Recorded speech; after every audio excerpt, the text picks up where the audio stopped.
From multitasking, hustle culture, and the Pomodoro technique, all the way up to attention residue controlling, I'm going to be ranking the most viral productivity techniques and strategies and being brutally honest as to whether they're effective or completely useless. And if I'm honest, I wasn't expecting them to be this dull. Hello, I'm Dylan, I'm 18 and I coach aspirational people who have dreams of reaching their goals productively to turn productive once and for all, as I personally saw myself in that position of procrastination. I spent over 5,000 hours or 210 days straight wasting any potential I had on Call of Duty and other such video games. I had aspirations for business, for starting this channel, for helping others, but I simply couldn't see it to actuality because I didn't have the productive backing to do so. However, now I effortlessly and easily breeze through large banks for my work, for my business, for my education and for my personal development goals. And in this video, I'm going to be ranking the top most viral productivity hacks and tactics, and I'm going to be giving you the brutally honest, science-based reality of whether these are nonsense or genuinely useful.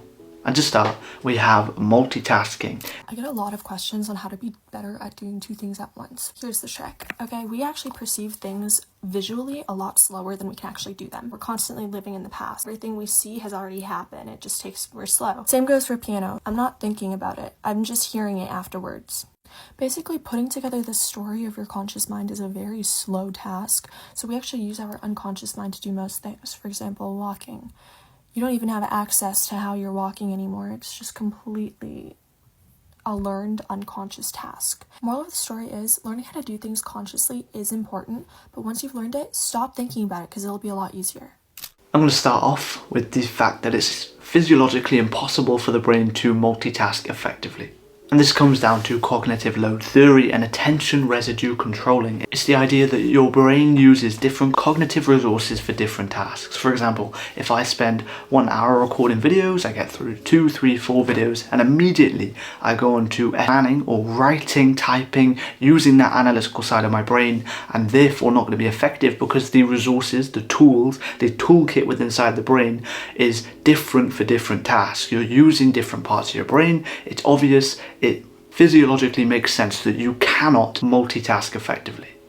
So the actionable step behind this, the real hack to multitasking, is waiting 20 minutes between, because 20 minutes is biologically what it takes for this residue, this attention residue, to fold away or to batch your tasks specifically and efficiently. So for me, for example, I'm going to record 2 more videos after this because I know my brain's going to be in the flow state for speaking. I'm going to speak more comprehensively. I'm going to be more confident in my speech because my brain has the cognitive load of the recording task right at the front, primed and ready to go. Because if I was to turn this video off and immediately start planning some more content, it simply would be subpar work because it's not batched correctly. The second productivity hack is the ideology of hustle culture. You're young, go out there and get stressed, get upset, have those sleepless nights. You should, at 17, 18, you should be panicking, right? And that's going to give you a stress tolerance level that allows you to grow into an adult which can handle a big life. I think everything in moderation with this one, because there are times where you do need to put the effort in. You have a deadline coming soon, you need to get it done, and you haven't really started. You haven't had the time to start, essentially. You know, people have jobs, people have education, people have family needs that they need to attend to, but in moderation, because the ideology that I kind of live by, and I'd recommend you try to too, is to work for your 24-hour self, is to live for your 24-hour self. Are the decisions you're making today benefiting you in 24 hours? And the most of the time when you're grinding, when you're working hard and going to bed at 2 a.m. to wake up at 7, you're not benefiting your future self. You're downgrading the quality of your work for what? For 2 hours of extra productive work, in which you're probably going to have a subpar effort because you're tired, you're drowsy, you're forcing yourself to do the work. The much more advantageous position to be in is to sleep, wake up and do it that day. Even if you incur some of this productivity debt, even if the tasks roll over onto tomorrow's to-do list, you're still going to have a better chance of getting the work done because you're not in this poor mental state for productivity. Make actions for the 24-hour version of yourself, and I'm sure you'll avoid this hustle culture mentality. And again, everything in moderation. Next up, we have the Pomodoro technique. Now the vibe here is that you want to work for 25 minutes and then have a 5-minute break. Work for 25, 5-minute break, and repeat this 4 times. And after 4 repetitions, then you get to have a half an hour long break. This is a mid-tier productivity hack.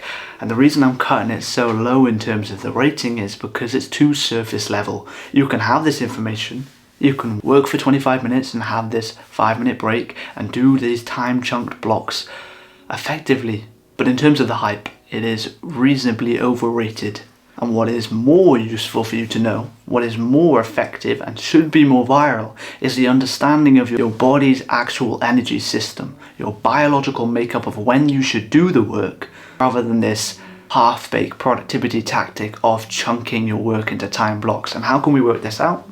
So the formula behind it is to get your wake time. So for me around 7:30 minus 2 hours to get your temperature minimum, the nadir, the bottom of your temperature arc of the night when you're coldest essentially, and then add on 5 to 6 hours. And that's going to be your first peak of when you'll be maximally productive based on how your body is actually working. The physiological makeup of your body's cortisol, dopamine, and neurological hormones putting you into this productive flow state. And your second peak will be taking that temperature nadir, the bottom curve of that temperature cycle, and adding 11 hours onto it. And that will be your second peak. So for me, 7:30 minus 2 hours, 5:30, add 11 hours is 6:30. And that will be my second time during the day where I'll get the most productive work done. So with this knowledge in mind, you can time and you can add this Pomodoro technique and the ultradian cycles, the 90-minute blocks of work, around and when you're going to be most primed biologically to actually get the work done in an efficient and effective manner. I hope this helped. The next viral productivity tactic is bullet journaling and making a to-do list for the day.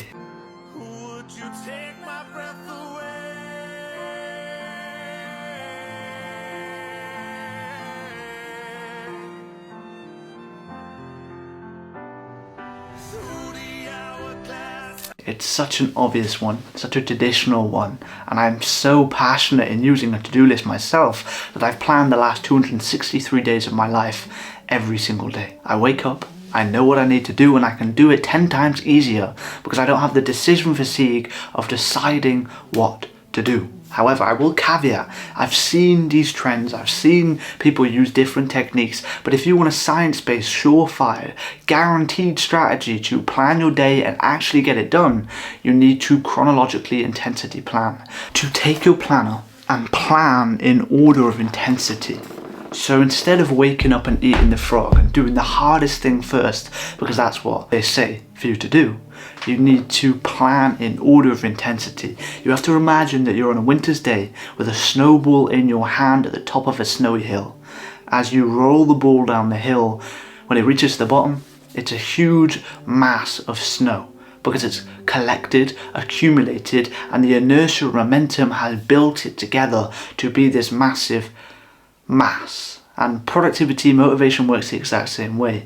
Dopamine is stackable. So when you start off the day and you make your bed, you clean your desk, you organize your desktop, you're already building motivation, accumulating it together neurologically. And then when you go to tackle the hard task, like recording a video, like a meeting, like doing the work for your business, you've already got this inertia, momentum, and motivation and drive to do the thing you said you're going to do because you built up this mass of motivation.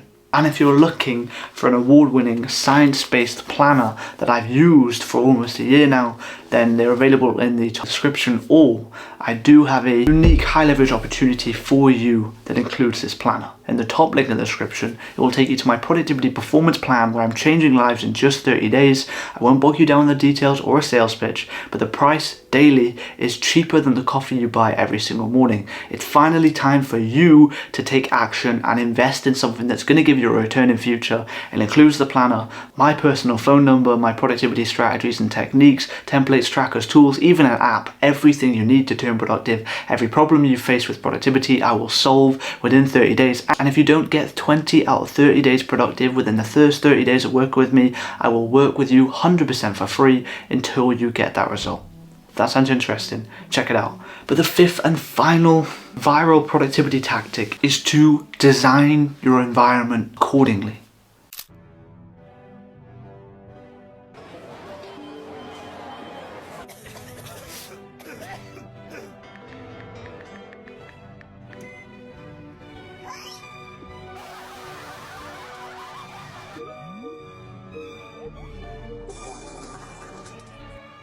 You see on TikTok, on social media, these beautiful desk setups where you'd almost want to work there.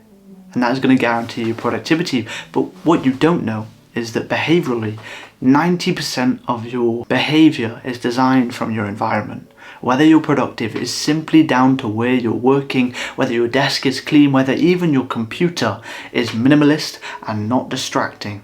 It's going to determine whether you end up in procrastination or not. If you want to consistently get productive, consistently do the work you say you're going to do, your environment needs to reflect that. Your bed needs to be made, your desk needs to be clean, your files and documents need to be easily accessible to reduce friction of you jumping into the work. We have two people. The first person has their laptop cluttered with files, many tabs open, even a dirty keyboard. The next person has it organized clean with folders, files, and everything in the right place to easily access the work they need to do.